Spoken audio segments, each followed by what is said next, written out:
Let's have a look at our built-in messaging system. In the navigation bar above, select Inbox.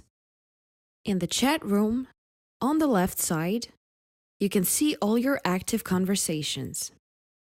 On the top of the conversation list, you can find an inbox filter where you may see your unread, starred, or archived messages.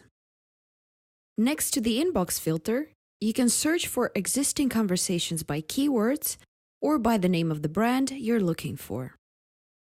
Next to this, you can see the name of the project as a title of this conversation and the services required from your part. Moving on to the right side, you can search for information in this conversation by keywords, view attachments, or switch on sound notifications when receiving new messages. On the right side of the chat room, you can see participants of selected conversations.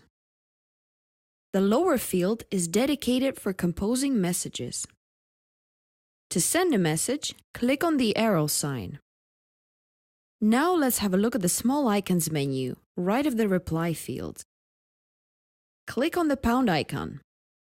Here you can either send a proposal or request funds from the brand, in the case of split payments. Click on Send a Proposal. In the next window, choose Preferred Currency of the service. Add a description of the items, quantities, and rate.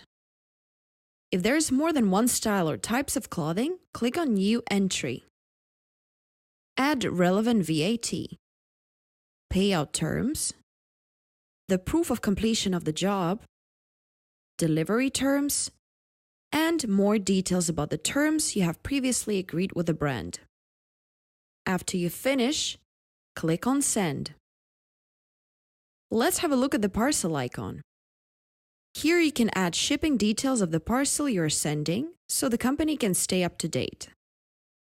Add all the information to the required fields. Click on Send. The last icon is for adding attachments to a conversation. You can send necessary files to share with the brand on the fly. And send tag packs of the garments you have prepared. In case you haven't created a tag pack for this project yet, you can use our built-in tag pack tool directly on Sewport.